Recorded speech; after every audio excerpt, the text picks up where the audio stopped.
Narayanam Namaskritya Naram Chaiva Narottamam Devim Saraswatim Vyasam Tato Jayam Udirayat Nashtaprayeshu Abhadreshu Nityam Bhagavata Sevaya Bhagavate Uttama Shloke Bhakti Bhavati Neshtike Om Agyana Timirandasya Gyananjana Shalakaya Chakshurun Militam Yena Tasmai Shri Gurave Namaha Sri Caitanya Manobhistam Sthapitam Yena Bhutale Swayam Rupa Kadamayam Dadati Swapadantikam Vandeham Shri Guru Shri Yuta Padakamalam Shri Guru Vaishnavamscha Shri Rupam Sagrajatam Sahagana Raghunathan Vitam Tam Sajivam Sadvaitam Savadutam Parijana Sahitam Krishna Chaitanya Devam Shri Radha Krishna Padan Sahagana Lalita Shri Vishakhan Vitamscha He Krishna Karuna Sindhu Dinabandhu Jagatpate Gopisha Gopika Kanta Radha Kanta Namostate Tapta Kanchan Gorangi Radhe Vrindavaneshwari Vishvanu Sutte Devi Parmani Haripriya Nama Om Vishnu Padaya Krishna Krishnaya Bhutale Bhakti Srimate Bhaktivedanta Swamini Namaste Saraswati Devi Gauravani Gauravani Pracharani Nirvishesha Shunyavadi Chattarini Vanchakalpa Tarubhyascha Kripa Sindhu Vaevacha Patitanam Pavan Nobhyo Namo Vaishnobhyo Namo Namah Namaste Jai Shri Krishna Chaitanya Prabhu Nityananda Shri Advaita Gadadhari Sarasadi Gaura Bhakta Varandi Hare Krishna Krishna Krishna Hare Hare Rama Rama Rama Hare Hare. We continue our reading of Srimad Bhagavatam, Canto 3, Chapter 6. We started Chapter 6 and we are on Text 5. So, we continue reading. Parena Vishata Swasmin Matraya Vishwasirk Ganaha Chukshobha Bhanyonyam Ashadya Yasmin Lokas Characharaha. As the Lord, in his plenary portion, entered into the elements of the universal creation, they transformed into the gigantic form in which all the planetary systems and all movable and immovable creations rest. So, purported by His Divine Grace, A.C. Bhaktivedanta Swami Srila Prabhupada, the elements of cosmic creation are all matter and have no potency to increase in volume unless entered into by the Lord in his plenary portion. This means that matter does not increase or decrease unless it is spiritually touched. Matter is a product of spirit and increases only by the touch of the spirit. The entire cosmic manifestation has not assumed its gigantic form by itself, as wrongly calculated by less intelligent persons. As long as spirit is within matter, matter can increase as needed, but without the spirit, matter stops increasing. For example, as long as there is spiritual consciousness within the material body of a living entity, the body increases to the required size. But a dead material body, which has no spiritual consciousness, stops increasing. In Bhagavad Gita chapter 2, importance is given to the spiritual consciousness, not the body. The entire cosmic body increased by the same process that we experience in our small bodies. One should not, however, foolishly think that the individual infinitesimal soul is the cause of the gigantic manifestation of the universal form. The universal form is called the Virat Rup because the Supreme Lord is within it in his plenary portion. So we have experienced that till the time there is a spirit soul in the body will move, the body will grow from baby to boyhood to adult, it will keep growing. But once the soul leaves the body stops to grow. So matter cannot grow by itself. Matter needs the touch of the spirit soul. So just as our body grows because the spirit soul is inside, similarly, this whole cosmic manifestation came about because Krishna entered it as Paramatma. His plenary portion is what? The Paramatma. And because of this reason, the material energy appears to be alive. Matter appears to be alive. And this is what bewilders everyone. That's the reason we keep thinking, oh, this material world is living. Why do you say it's dead? But because the Paramatma is there, it appears to be living. Just as till the time we are inside this body appears to be living. Once we leave the body, it's a dead body. No value. It has to be it has to be decomposed immediately. Nobody keeps a dead body then because it's just matter. But we are not able to realize that, and it's so dear to us, our body. We do everything in our capability to keep this body as comfortable as possible because we think we are the body, without realizing we are the soul. Is that okay? Did you say that the plenary portion means the Paramatma Tattva? Yes. So Is it just Garbo because Dakshai Vishnu actually that enters to each universe, right? Yes. So is it because everything has a life because Krishna is there as a Paramatma, right? Every matter has a life. Every matter can take its form. Matter is not living. Matter is not living. Earth, water, air, fire, ether. It's not living. But because Krishna is there, for example, in each and every atom, the matter is able to take its shape. Okay.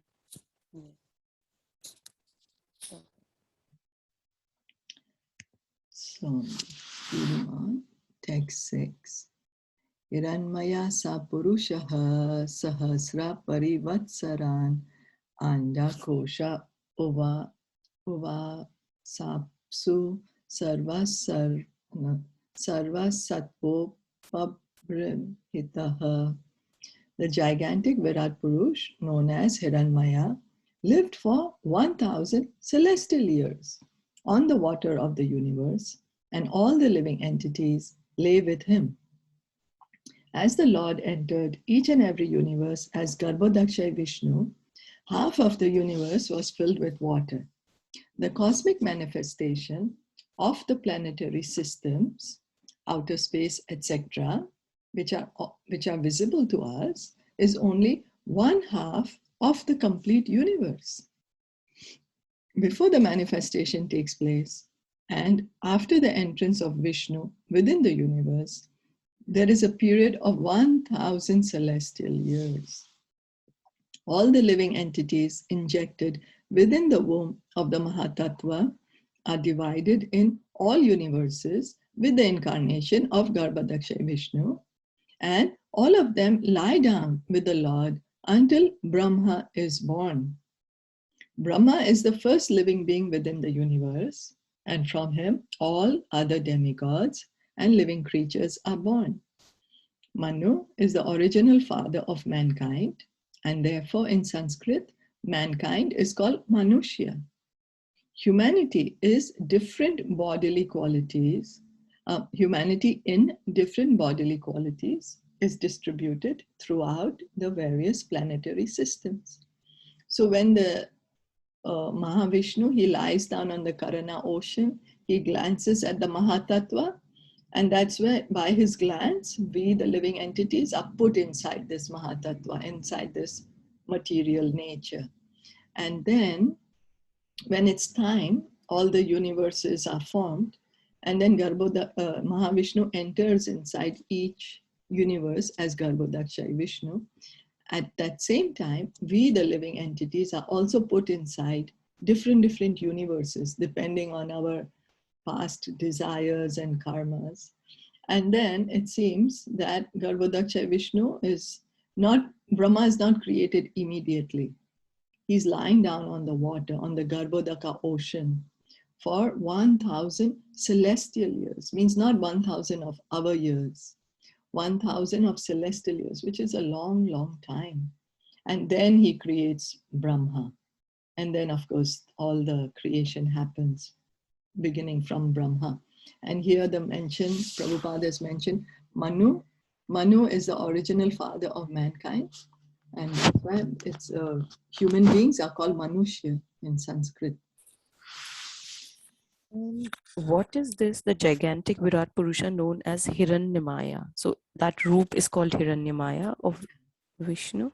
Yeah, Hiranyamaya means the, you know how we are seeing, how we say, oh, the universal form of the Lord, where his feet, his soles of his feet are the hellish planets. Then as you go higher, there is the higher planets, you know.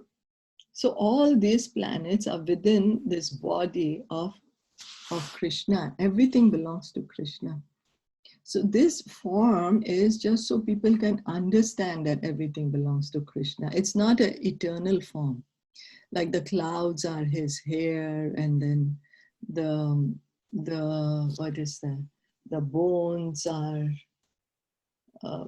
you know how the different representation, the hair, his hair is all the trees. Yeah. Okay. Yeah. We had done that, no? Before. Yeah. Read that. So it's the One he Virat showed to roop. Arjun, right? I'm Yeah. sorry. The one he showed to Arjun. Yeah. So he showed to Arjuna. He's also shown your Virat Purush to Duryodhan, but those were different. Different. Okay, so this is all different. Yeah, this is like a whole, all the universes is inside. Okay. The Virat Okay. also depends how Krishna, what he wants to exhibit to who, you know. So here they are talking about the Virat Purusha roop that was known as Hiranyamaya. Yeah. Okay. Yeah. But also the point is specified that Garbhodaksha Vishnu, he entered, and then all the living entities were lying inside lying next to him in the universe. And then the creation happens, like Brahma is born after 1,000 years. So we have to understand that all these planets, universes, all that what we are seeing, the sky, the trees, the rivers, everything, because we are not able to understand. So Krishna takes this universal form for us to understand that how all this belongs to Krishna. There is not even one thing which is not inside Krishna. Does that make sense? Yes, that makes sense. Thank you. And just now we were saying about the Paramatma entering each and every atom. So as we just read that as the soul is inside the body, because of that, the body appears to be living, right? Otherwise, this body is dead matter. You know, we think it's living, but it's not living actually. It's only the soul inside that's living. It's made up of earth, water, you know, the different elements are there. It's made up of that, but those elements are not living. But this body appears to be functioning because the soul is there. So similarly, everything in this material nature, everything seems to be functioning, having its form, is because Krishna has entered in each and every atom as Paramatma.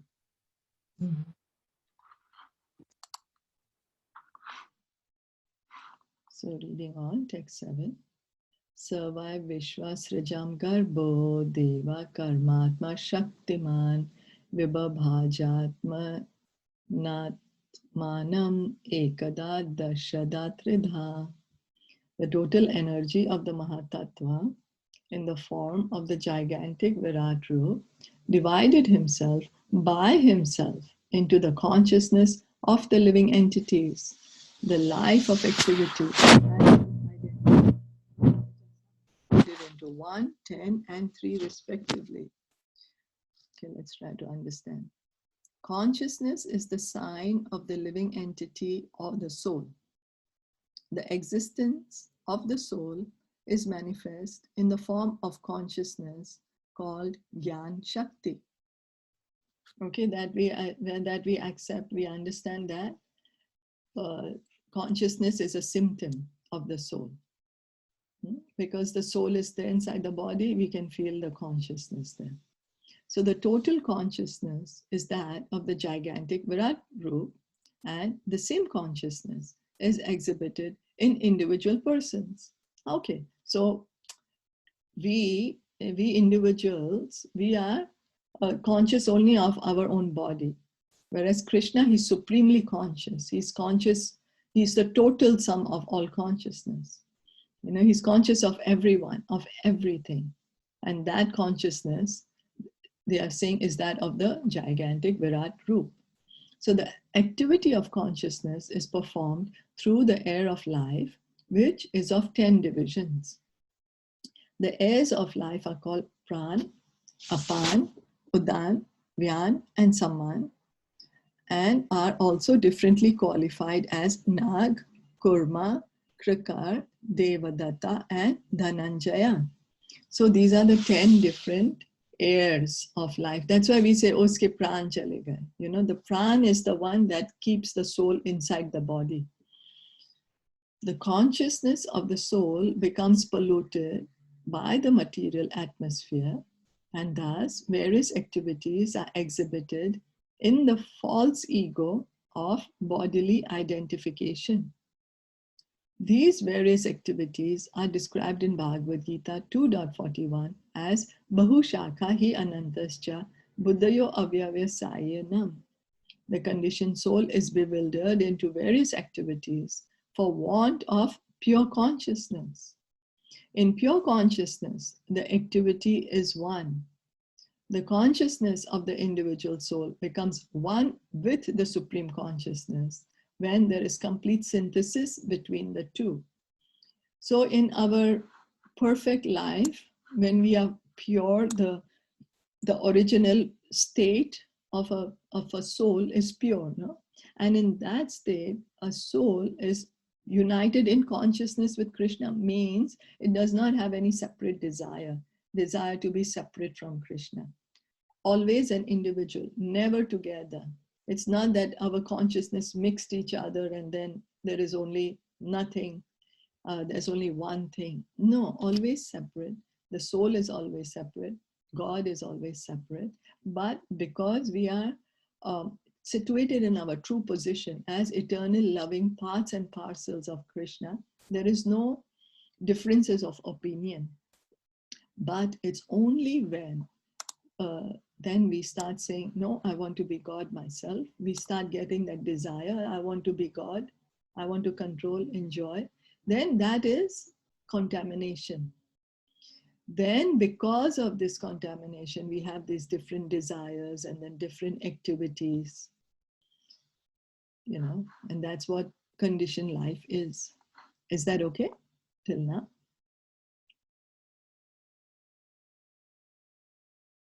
I don't understand that verse. Bahushakha. Bahushakha Anantas. Yeah. So 241, let's read it. Krishna says, Vayasayatmika buddhir ekeha kuru nandana bahushakha hi anantascha buddhayo avyavasayinam. Those who are on this path are resolute in purpose and their aim is one. O beloved child of the Kurus, the intelligence of those who are irresolute is many-branched. Vyavasayatmika buddhi means I have complete faith, a strong faith that by Krishna consciousness, I will receive the highest perfection. When we are strongly determined by engaging in Krishna consciousness, I will reach perfection, then we are not going to look around anywhere else. We will just continue on this path, try to get deeper, increase our faith, get better and better, like go deeper and deeper into the path, knowing that by just following the spiritual master, chanting our rounds, hearing from Bhagavatam, Bhagavad Gita, we will reach our original position. We will go back to Godhead. We do not need to take up any other process. We don't need to go looking around here and there. That's what it means. Okay, so having strong faith. Having strong faith. Krishna, right? So that's called rasa. Yeah. We have a sayatmika buddhi, Okay. Yes. Resolute in consciousness. Buddhi is intelligence. Right. Okay. That just by being on this path, just by chanting, I will achieve all perfection. Just by hearing about Krishna, associating with devotees, I will reach my goal, going back home, back to Godhead.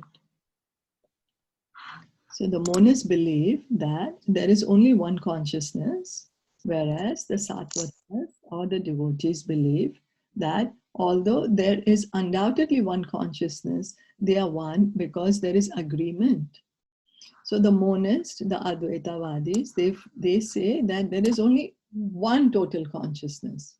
And what do the devotees say? Yes, what does it mean by saying one consciousness means there's no disagreement, that everybody is agreeing that Krishna is God, we are his parts and parcels, we are united with him in love, we have a loving relationship, we are also Brahman, he's also Brahman, but he's unlimited, he's God, and we are tiny, tiny parts of him, and that we can never become God, and he can never become a jiva. Yeah. So the individual consciousness is advised to dovetail with the Supreme Consciousness as instructed by the Lord in Bhagavad Gita 18.66. Sarva dharmam parityagya mam ekam sharanam raja.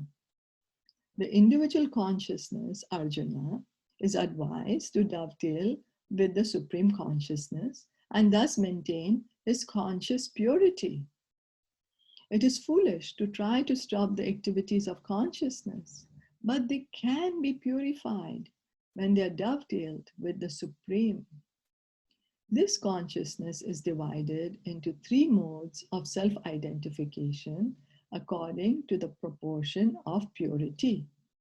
Adhyatmika, or self-identification with the body and mind. So, what does it mean? That we, the soul, we should engage in devotional service. Krishna says, Sarva dharmam parityagya, give up all your other varieties of religion. Give up everything. You just surrender unto me, and I will deliver you from all sinful reactions. Do not fear. So this is what Arjuna is advised to do. And then what does it mean, individual consciousness? It means Arjuna is a soul, but it doesn't mean that he stops becoming a soul at any time. No, it's just that we are also soul, and we have to just engage in devotional service. Now, consciousness, different people identify consciousness in different ways. So some say the consciousness is what? Body and mind. Adi-bhautika, or self-identification with the material products, and Adi-daivika, or self-identification as servant of the Lord. So the three ways that people identify themselves, that I'm the body and the mind, just conscious of their own body and mind. And then Adi-bhautika, self-identification with the material products, that I am with all things around me. I'm going to get enjoyment by being with everything around me, all the material products. And what is the most correct? Adi-devika, that I am a servant of the Lord. of the three Adi-Devika, self-identification, is the beginning of purity of consciousness in pursuance of the desire of the Lord. Now, this is just the beginning to accept ourselves, to understand ourselves as servant of the Lord. And then we can get gradually purified, understand what's the desire of the Lord. The miseries that we get are also from the three, right? The Adi Devik, Adi Bhautik, and Adhyatmi. So then that means that the consciousness is also divided into three modes of self-identification. Yeah. According to the proportion of purity. So Yeah. they are also Adi Devik, Adi Bhautik, and Adhyatmic. Yes. Depends on what are we thinking of ourselves as. Self-identification means, what do I think of myself as? Like how I'm identifying myself with, what am I relating myself with? Yes. Am I relating myself to be the servant of Krishna, or am I the servant of Maya Devi, like in the my world, in the I world? Yeah. Or am I, am I relating myself as the body, that I am this, right? The first one is that. Yeah. And then the next one is mine. The first is I. Oh, my children, my Yeah. family, my family, my country, my society. I'm Indian. So the first one is I'm Indian. Yeah, that I'm this body and I'm the mind. That's it. Yeah, I'm Indian. Yeah. Yeah, could be that I just want to keep myself happy. Yeah, I don't care about anything else. That is me. That is I. And then the second one is mine. Whatever is mine is dear to me. And then the highest, which is just the beginning, is that I'm a servant of the Lord. Now, once we realize that, then we try to act.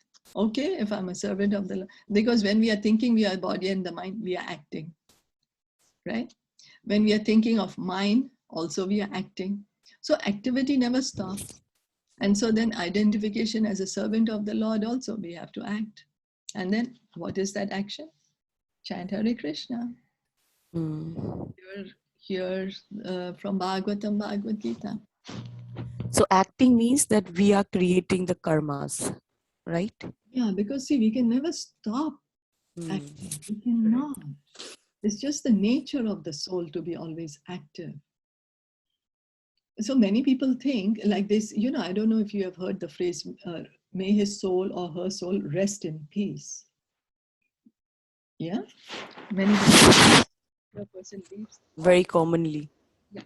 So they say, may his soul rest in peace. But always act, not just keep sleeping. The soul never is just sleeping. Right. Condolence, no? The Christianity, they always say that. Always so even we also say, may the soul rest in peace, but there is no rest. There's no. I'm sorry, Shilpa ji. I think आपकी आवाज बहुत low हो गई एकदम Low से. हो गई है, हाँ. Oh, is it? Now is it better? Yeah. No. Oh, let me see what. Yeah, my mic somehow is not behaving very well. Let me. Now is it better? No. Yeah. मतलब एकदम clearly समझ में नहीं आ रही, बहुत ऐसे जोर लगाना पड़ रहा है समझने को. Oh, really? बहुत low है, बहुत low है. Oh, Haribol, Haribol, Haribol. No, it's same. Oh, I don't know what happened. Sneha ji is much clear. And I'm in fact very soft. Oh, I'm so sorry. I don't know what happened suddenly, Here the green is showing. Okay, much better. Yeah, much better. Better than before. I'm almost inside the computer. Anyways, so we say rest in peace because we do not understand what's the nature of the soul. The nature of the soul is to be always active, So, and we know that after the soul, after we give up this body, then we are going to take up another body.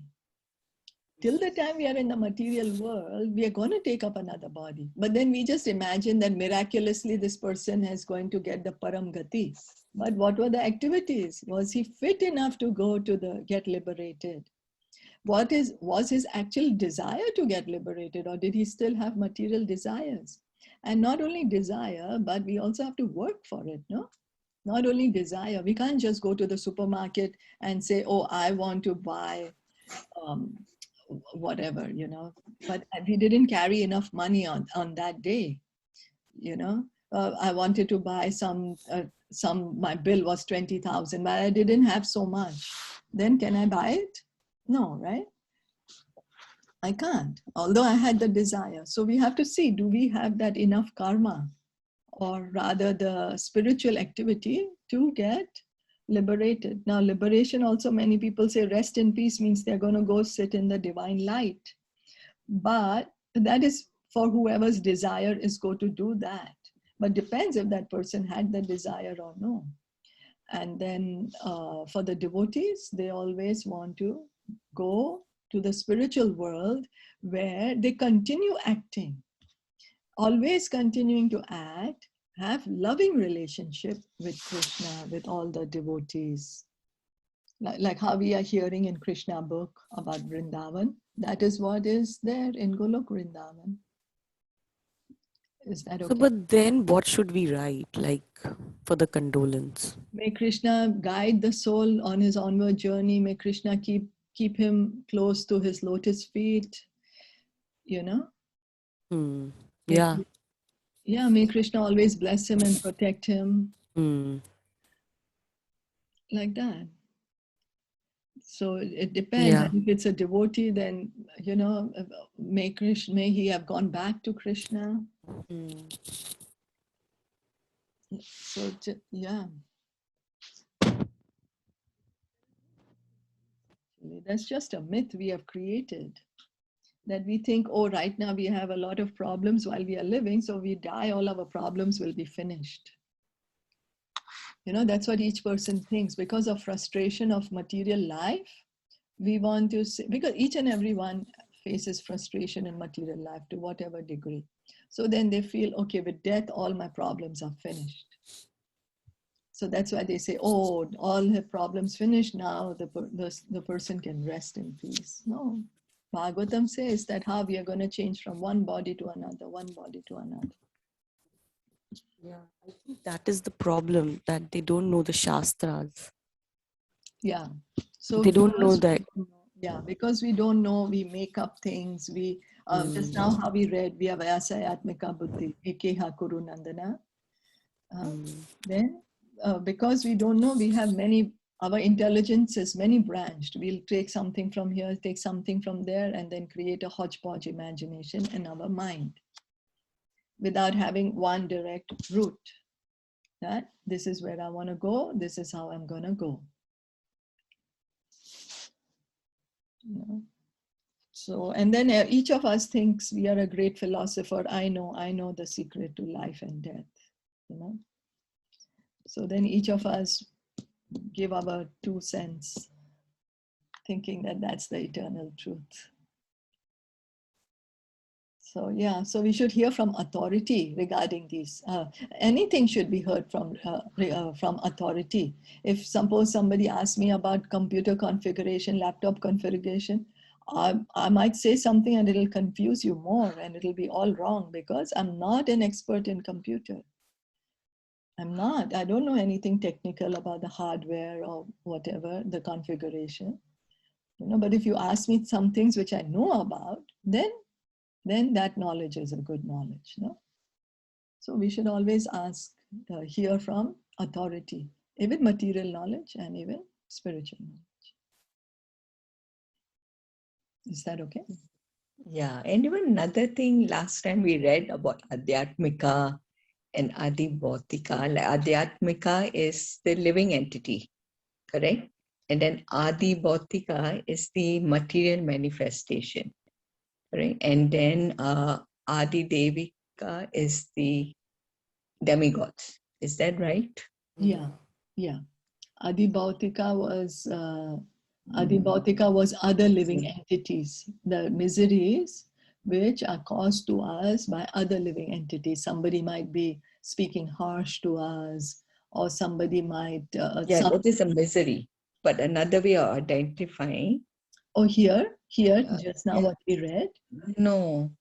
Even in the Bhagavad Gita, somewhere I read that Adhyatmika is like you can describe I think as we the living entity. Shilpa ji, what Sneha ji is saying, we discussed this. Yeah, that's what. So Adi-Devi, as you just said, Adhyatmika, our own body and mind. Yeah. Adi-Bhautika is whatever, mind, like whatever the other things that belongs to me. Yes. Okay. And,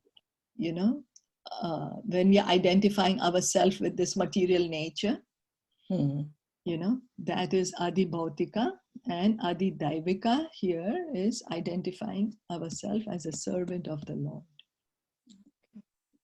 So it's nothing to do with demigod. That demigod, that was the misery. That there are three types of misery.